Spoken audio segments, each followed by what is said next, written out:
Presidente, una cosa que yo creo que todos tienen la curiosidad de saber, usted fue un guerrillero y hoy es un presidente. ¿Qué sueños usted tiene, qué sueños usted realiza como presidente a partir de sus sueños de guerrillero que lutaba tanto por la democracia?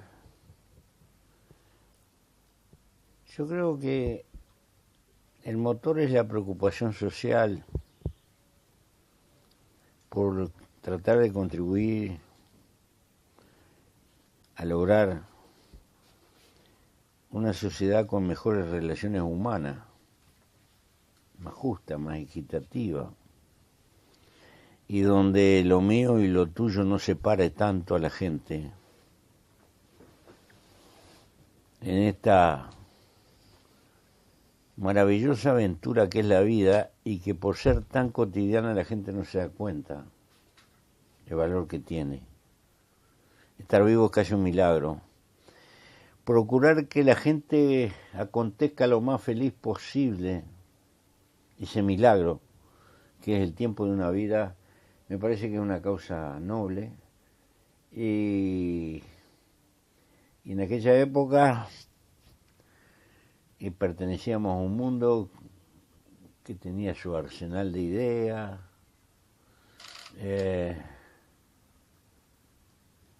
hemos entrado en otro mundo, pero en realidad la causa más profunda que nos empuja en el fondo es la misma.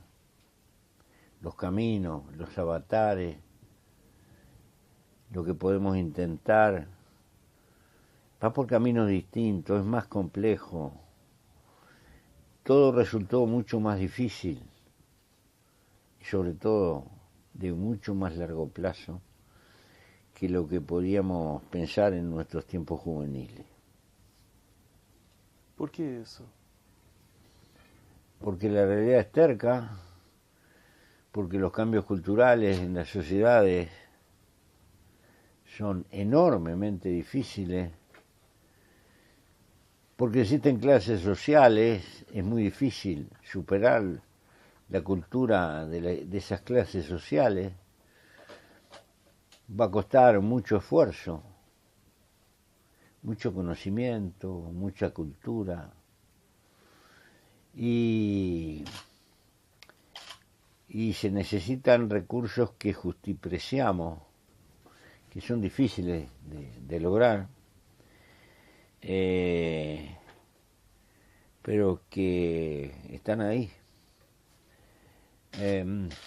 Creo que el mundo va a poder ir construyendo sociedades tal vez más justas, más nobles, pero en la medida de que exista más riqueza y sobre todo mayor cultura, masificación del conocimiento y la cultura a nivel de las grandes masas, con países donde hay muchísima gente que lucha por sobrevivir y que está esclavizada en unas sociedades de consumo, va a ser muy difícil intentar construir una sociedad básicamente mejor. Entonces, lo que parecía imposible creo que cuesta un poco más. ¿Y lo cuánto usted logró hacer como presidente o está logrando? Algunas cosas. Hay menos pobres,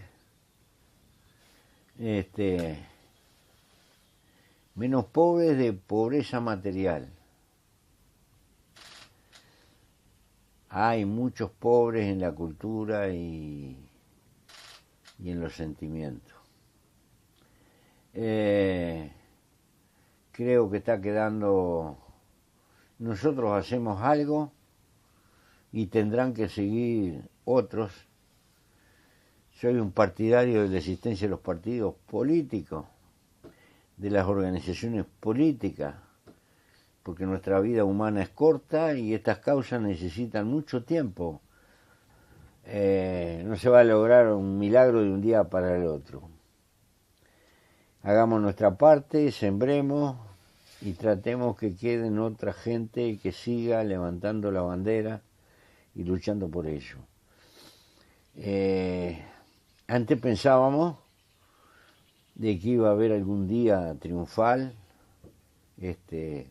donde arrancábamos la revolución, teníamos un gran desfile y tocábamos el cielo con la mano. Hoy pensamos que la marcha es mucho más lenta y más de largo plazo, que comprende nuestra vida y la de muchas otras generaciones, y que hay que ir aportando a esa lucha sucesivamente.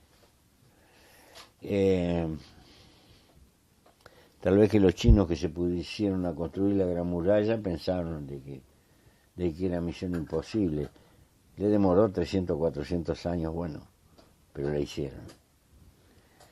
Nosotros tenemos que hacer una gran muralla de corazones, y de sentimiento y de cultura, y va a costar mucho. La vida es una construcción. La vida es una construcción permanente, y es además lo que le da sentido a la vida. Porque la vida se puede vivir porque se nació como un vegetal, como cualquier animal, o se le puede dar un contenido a ese milagro de la vida. Entonces nosotros nos sentimos felices de participar en esa lucha. ¿Le gusta que sea así y que no sea como usted pensaba cuando era un Tupamaro? No sé, yo sigo siendo Tupamaro. No dejé de ser. Tupamaro es alguien que se rebela contra la injusticia. Y eso lo tengo muy claro. Esos cambios todos de costumbres, por ejemplo, con la marihuana, con el matrimonio igualitario, esas cosas son maneras de hacer con que la sociedad uruguaya sea más igualitaria. Yo creo que ayudan. No son la causa esencial, colaboran. La causa esencial sigue siendo ricos y pobres, son las clases sociales. A ver, un hombre de color discriminado,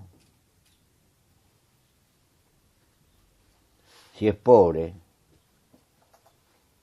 ahí siente la discriminación. Si es rico, no tiene problema.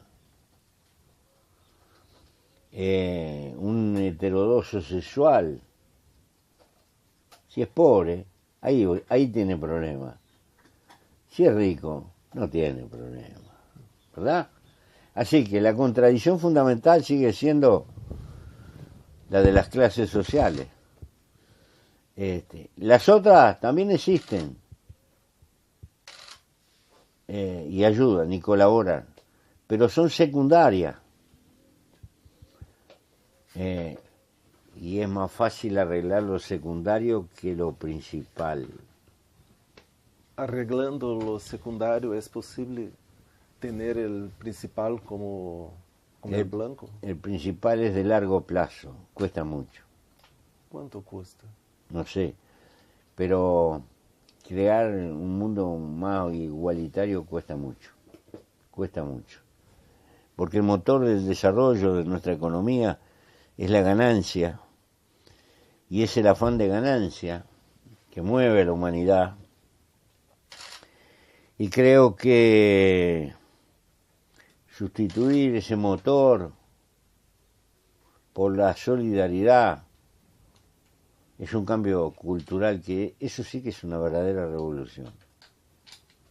Tuvimos en los años 90, en Argentina tuve Carlos Menem, aquí tuve Sanguinetti, en Brasil tuve Collor, después sí. Gobiernos que piensan diferente de usted. ¿Usted cree que esa década que es considerada que hubo la definición del neoliberalismo fue un retroceso? El hombre es un animal utopista. Hay utopismo de izquierda y hay utopismo de derecha. Este utopismo de derecha, el neoliberalismo, es el sueño de creer que por la vía crónica del mercado se arreglan todos los problemas. Ese es un utopismo de derecha. La parte sagrada es el mercado. Si el mercado funciona libremente, todo lo demás se arregla. Bueno, nosotros creemos que eso es un disparate. No es que el mercado no tenga importancia, pero al lado del mercado hay otras cosas que tienen importancia. Es más complicado el asunto. Entonces, el mercado tiene cierta participación en la sociedad y aporta, pero también tiene sus limitaciones. Y se necesitan políticas sociales, hay que contribuir a que el Estado trate de compensar las cosas que el mercado no arregla. El mercado no distribuye equitativamente, tiende a concentrar la riqueza más. Aunque se genere mucha riqueza, la concentra tanto que termina no distribuyendo en proporción a la riqueza que se crea. Ese fue el sueño de los utopistas de derecha, reducir el Estado al mínimo, no tener políticas sociales y dejar que el mercado libremente arregle todo. Bueno, el utopismo de izquierda es creer que el Estado puede ser capaz de hacerlo todo y de arreglarlo todo. Y termina creando una burocracia que también sigue siendo a veces terriblemente injusta. ¿Cuáles son los caminos? Bueno, ahí está la discusión. Se necesita un poco de mercado, se necesita un poco de Estado, pero se necesita fundamentalmente que la gente empiece a ser dirigente de sí mismo, que tenga capacidad de autogobernarse en todo lo posible. Y es eso, para mí, el motor esencial del cambio. Que la gente no precise ni un Estado que lo gobierne tanto, ni un mercado ciego, sino que cada cual sea responsable en gran medida de su suerte y pueda juntarse con la gente y conducir sus fenómenos económicos, manejar empresas, etcétera, y no por ello tener que explotar uno a los otros. Pero ese va a ser el proceso. Ese no es un cambio suyo en la medida en que en los años 70 usted creía en la revolución marxista económica, con la economía como el centro, y hoy, Sí. y hoy, por lo que me parece, usted cree en una revolución más cultural. Yo sigo creyendo. Lo que pasa es que Marx sirve para un barrido y para un fregado. A Marx lo han ridiculizado bastante, tanto algunos de sus defensores como algunos de sus detractores. El hecho de reconocer la importancia que tiene lo económico no significa que la historia humana se explica solo por lo económico. La historia humana tiene muchos componentes. Y creo que de lo económico lo más importante es la fragua donde se crea la cultura de una nación. Nosotros hoy tenemos una cultura capitalista. Y esa cultura la tienen no los grandes dueños del capital, que es obvio que la tienen que tener. La tienen las grandes masas que consumen y gastan y se mueven todos los días. Tienen una conducta de carácter capitalista, cada cual la ve como individuo y cada cual quiere mejorar la suya. Una visión socializante es más gregaria. En lugar de decir yo, dice nosotros. Es mucho más social. Nosotros no podemos tener una cultura de carácter social donde pensemos como especie o donde pensemos por el interés general. Pensamos primero por el interés nuestro propio. Eso es propio de la cultura capitalista. Se pueden cambiar las relaciones de producción, pero si no cambia la cultura, no va a servir el cambio de las relaciones de producción. Más claro, cuando se intentó construir socialismo y se pasó todos los bienes importantes a manos del Estado, la gente que fue a trabajar con el Estado vino con una cultura también capitalista y eso desembocó en la burocracia. Un hombre primitivo, un cazador de una tribu, ese tenía un sentido social. Ese cazador de una tribu, cuando cazaba un venado, sabía que el venado no era de él, el venado es de la tribu y lo lleva a la comida de la tribu. Su cultura es gregaria, es social. Trato de poner estas imágenes para ver, estos fenómenos son bastante difíciles. Pero el ser humano vivió el 90% de lo que está arriba de la tierra con aquella cultura tribal. La historia, el progreso tecnológico, el comercio, nos transformó en esto que somos, mentalidad y cultura capitalista. Y andamos con una contradicción entre lo que somos en nuestra herencia histórica y lo que es este acontecer de hoy. Superar eso le va a costar mucho a la humanidad y no sé si lo supera. No sé. Pero es una especie de bien perdido. Esa visión de usted, cuando usted intenta legalizar la producción de la marihuana, es una manera de hacer con que un aspecto perverso del capitalismo, que es el narcotraficante, que él sea afastado del proceso. Primero nosotros valoramos, nosotros no legalizamos la marihuana, regulamos un mercado que ya existe. El mercado no lo inventamos nosotros, existe ya, hoy, acá. Entonces nosotros tratamos de regularlo, intervenir en ese mercado. ¿Por qué? A su vez el narcotráfico es peor que la droga.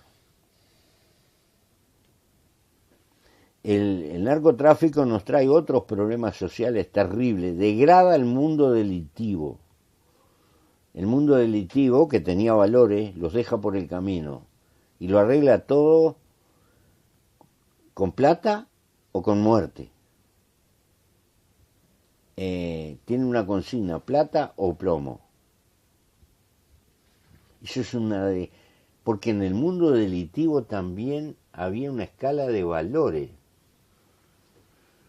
El narcotráfico significa una degradación en la degradada conciencia delictiva.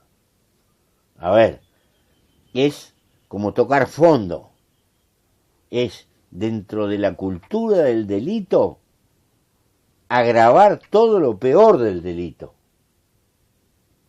Entonces, las consecuencias sociales después van más allá del narcotráfico. Toda la delincuencia se hace violenta, desproporcionadamente violenta. Y nuestra sociedad se cubre de una violencia irracional y estúpida por momentos, porque no guarda proporción. Entonces, son capaces de matar a un hombre por sacarle una plata mínima a un trabajador corriente. Cada cosa que no tiene proporcionalidad. Siempre en el campo del delito había cierta proporcionalidad entre lo que se podía hacer y lo que no valía la pena. Bueno, eso se pierde con el narcotráfico. Entonces nosotros tratamos de arrebatarle ese mercado, legalizando el consumo de marihuana, pero controlándolo. dándole una ración a la persona que es adicta mensualmente, y si esa persona se quiere pasar, entonces decirle, te tenemos que tratar médicamente. Si lo mantenemos en el mundo clandestino no lo podemos identificar y se lo dejamos regalado al narcotráfico. ¿Y cómo queremos combatir al narcotráfico? Precisamente robándole el mercado, dejándolo sin negocio. Si lo logramos, no sabemos. Lo que nosotros pedimos el derecho a experimentar ante el evidente fracaso que en todas partes supone la vía represiva. No alcanza con la vía represiva. Queremos ensayar política por otro lado. Bueno, pero esto, el narcotráfico es un fenómeno capitalista atípico. Como tiene alto riesgo, tiene alta tasa de ganancia. ¿Y por qué tiene alta tasa de ganancia? Porque es un negocio monopólico, lo practican muy poco, porque tiene alto riesgo.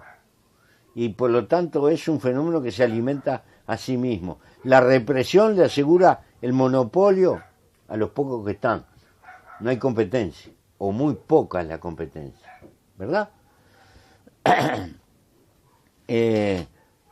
Pero este es un aspecto de los tantos. Nosotros lo que pretendemos hacer un ensayo, una prueba social. ¿Usted cree que, siendo un suceso esa medida uruguaya, puede ser un modelo para otros países? Puede ser que algo se aprenda, que otros países puedan algo aprender. Y pone en tela de juicio de que la única manera de combatir el narcotráfico es con la represión. Nosotros creemos que hay que combinar. Se necesita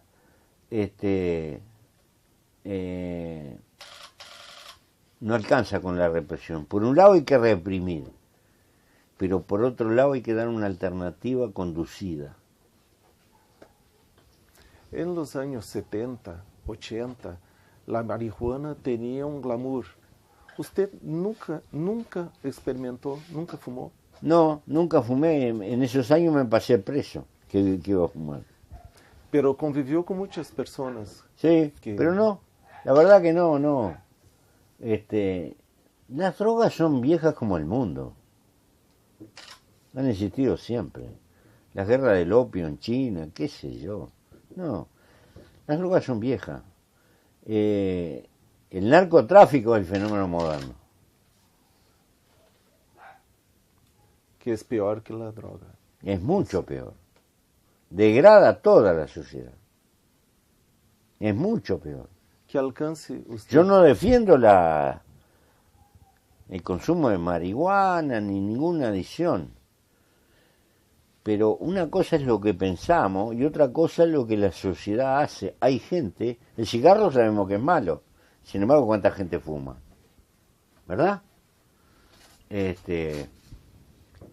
Y pasan lo siguiente, cuestiones de grado. Si usted se toma 2, 3, 4 whisky por día, bueno, es soportable. Ahora, si usted se toma una botella de whisky todos los días, a usted hay que tratarlo porque es un alcohólico.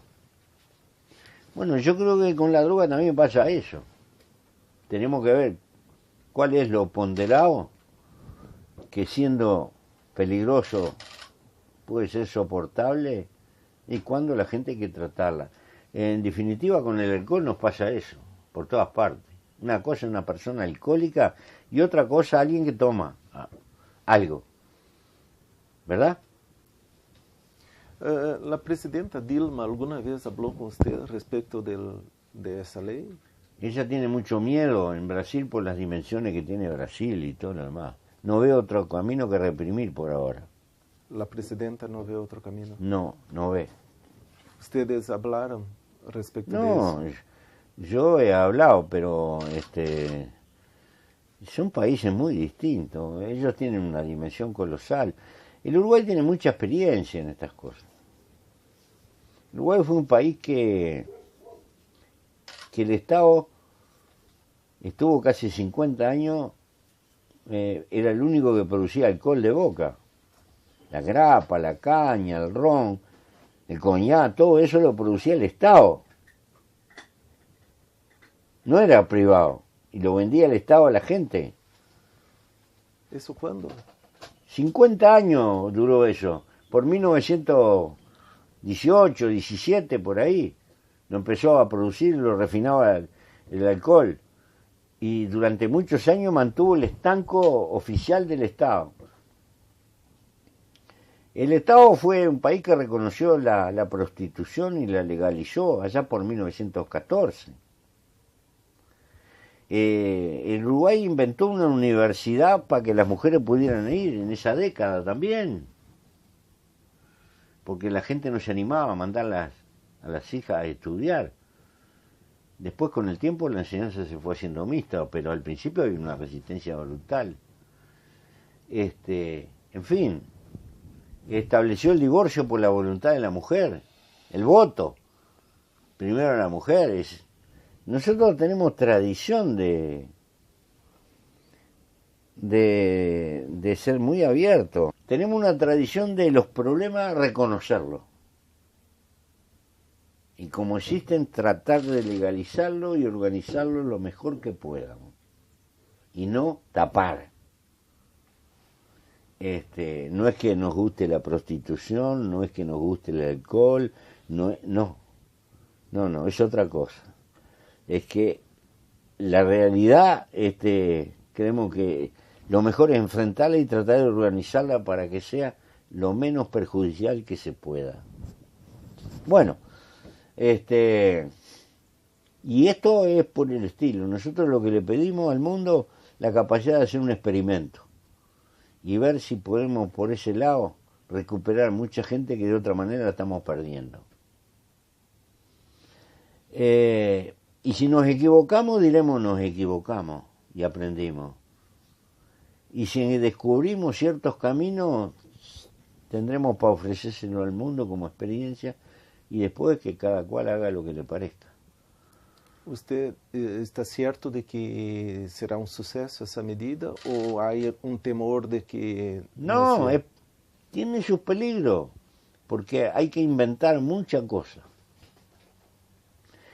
Lo que pasa es que van 100 años reprimiendo la droga y estamos rotundamente fracasando. No quiere decir que lo que nosotros empezamos a experimentar nos dé solución. No. Lo que sabemos que lo que se ha hecho hasta ahora no sirve, no alcanza. Y como no alcanza y como no sirve, no da respuesta, cada vez tenemos más presos por drogadicción o por... tenemos que ensayar otro camino. Porque como decía Einstein, no vamos a cambiar haciendo siempre lo mismo. ¿Usted cree que, por ejemplo, en el caso de Uruguay, estoy pensando ahora en Mercosur, Uruguay es un país pequeño Sí. y necesita tener más voz.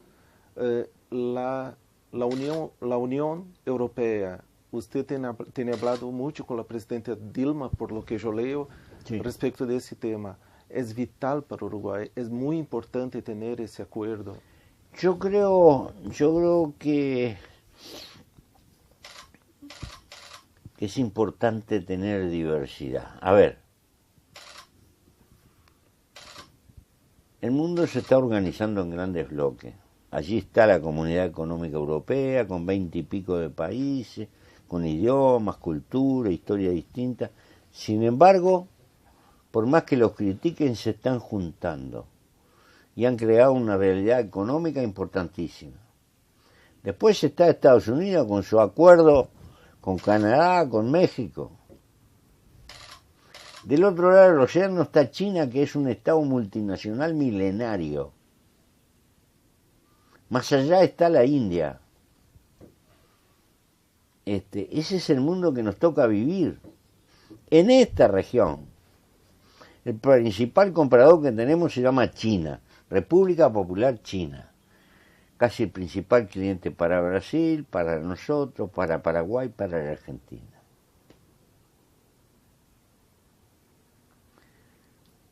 Es inteligente no depender de un único país grande. Es inteligente diversificar los riesgos, los mercados, y nosotros necesitamos a Europa como una alternativa que en parte ayude a equilibrar los platillos de la balanza con lo que se nos está viniendo el mundo de hoy. Por eso, la relación con Europa es importante por lo que Europa significa, pero además es importante porque nos da una alternativa ante la creciente dependencia económica del mercado chino. Cuanto más logremos equilibrar y diversificar, más seguro vamos a estar. Y los Estados Unidos. Y los Estados Unidos también. Entonces, bueno, creo que tenemos que discutir todo lo que podamos y tratar de arreglar todo lo que podamos con la Comunidad Económica Europea. Que además, por razones culturales, está relativamente cerca nuestro. Muchas de nuestras poblaciones tienen origen ahí, en fin. No podemos ignorar esa realidad. Ahora, también va a depender lo que nos pidan. ¿Verdad? Pero hay una resistencia muy fuerte de Venezuela, de Bolivia, de Ecuador y también de Argentina. Eso sí, es un problema. Sí. Nosotros entendemos esa resistencia, pero no creemos en las salidas autárquicas. Nosotros creemos en la salida diversificada. En el mundo de hoy no se puede ser independiente, total. A ver, y uso la palabra entre comillas. En el mundo de hoy hay que ser sabiamente interdependiente para manejar el margen de independencia más grande que se pueda. Si dependemos de uno solo, es peligroso. Si logramos diversificar, que nuestra orientación exterior dependa de 3 o 4, y si es posible más, mejor, mucho mejor. Entonces, yo estoy por esa política de diversificar. Por detrás de esa resistencia de Argentina, por esa resistencia, esa es la explicación para algunos roces que tienen habido entre usted y... No. Yo creo que la Argentina tiene un proyecto y tiene todo el derecho a tenerlo muy tipo 1960. Cree que los problemas los va a arreglar cerrándose cada vez más, ¿no? Y yo le puedo entender cierta lógica si esa fuera la política general de todo el Mercosur. Pero cerrarse para los países del Mercosur me parece que le quita sentido el que hayamos hecho el Mercosur. Pero es lo que tiene ocurrido, ¿no? Es lo que tiene ocurrido. Sí, es lo que tiene ocurrido, claro.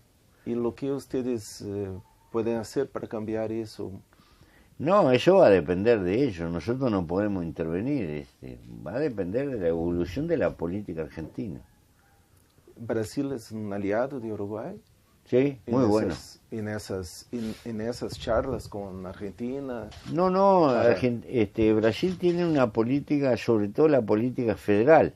A veces tenemos alguna contraposición porque como es un país federal, a veces en algún estado nos pueden surgir obstáculos de competencia por esto y lo otro, pero siempre el gobierno federal defiende la relación.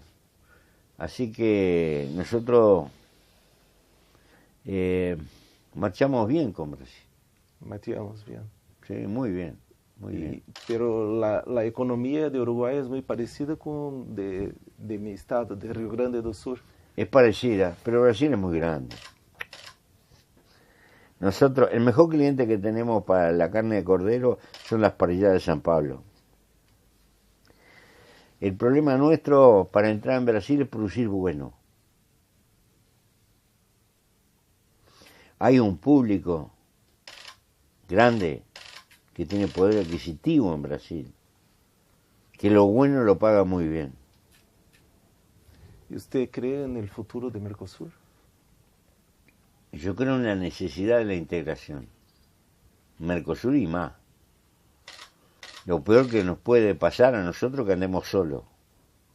En el mundo que viene, cada día menos. Aún países grandes como Brasil necesitan aliados.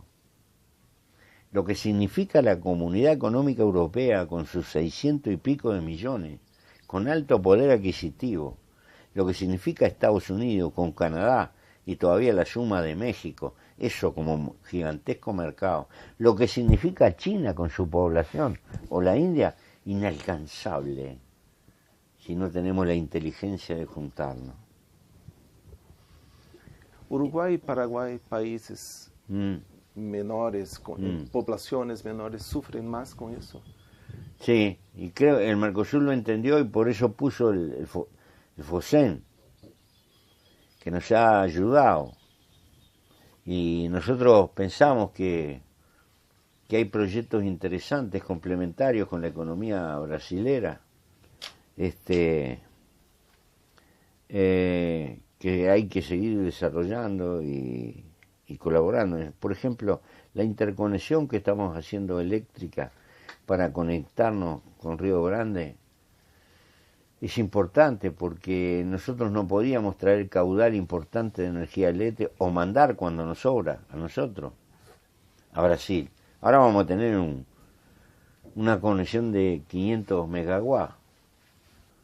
Probablemente no, casi seguramente lo vamos a realizar con Brasil y va a ser un puerto binacional. Y no es contra Brasil, es para ayudarlo, que Brasil pueda sacar por el Paraná cosas de allá, por el río Paraguay, hacia abajo, porque es más barato salir aguas abajo que salir en camiones a la carretera atlántica, ¿verdad? Bueno, nosotros tenemos que ir creando cosas que sean complementarias con los intereses de Brasil, pero con una visión, ganar, para que esas cosas sean beneficiosas mutuamente. En Brasil ahora figuras políticas importantes como José Genuino, que estuve también en la guerrilla, sí, está en el cárcel. ¿Cómo usted ve eso? Y yo no hay cosas que no puedo saber. No me gusta nada la cárcel por motivos políticos en general. Creo que necesitamos en todo lo posible luchar por una humanidad que pueda superar estas contradicciones. Pero sobre el punto concreto no tengo información como para poder razonar. En Brasil hay un sistema político, un sistema en que para tener la mayoría, un gobierno, hay muchas negociaciones en la democracia y hubo eso que se llama como mensalón. Sí. En Uruguay hay no un existe modelo diferente. En Uruguay no existe eso. En Uruguay los partidos son muy sólidos, la gente no cambia de partido, y son...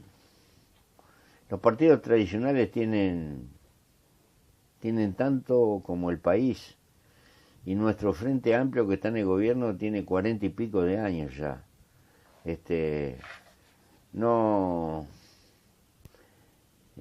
existen esas prácticas. Acá no se compra a nadie en sus decisiones.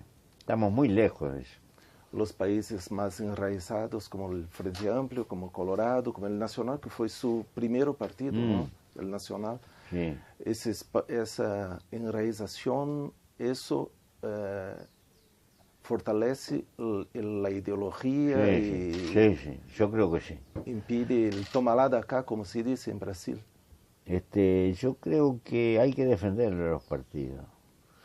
Y que, porque los partidos tienden a expresar voluntades de carácter colectivo que van más allá de las flaquezas individuales, y desde ese punto de vista en el largo plazo tienen importancia. Los individuos tienen importancia, pero tienen importancia en el marco de los partidos. Yo sé que Brasil es tan grande, es un país continental, tiene problemas de integración, y a veces un Estado por allá es como si fuera una república independiente, mira el mundo a través de... Y bueno, se presentaron cosas que pueden ser criticables, pero es milagroso que un gobierno con minoría parlamentaria haya podido hacer las cosas que hizo el gobierno de Lula en Brasil.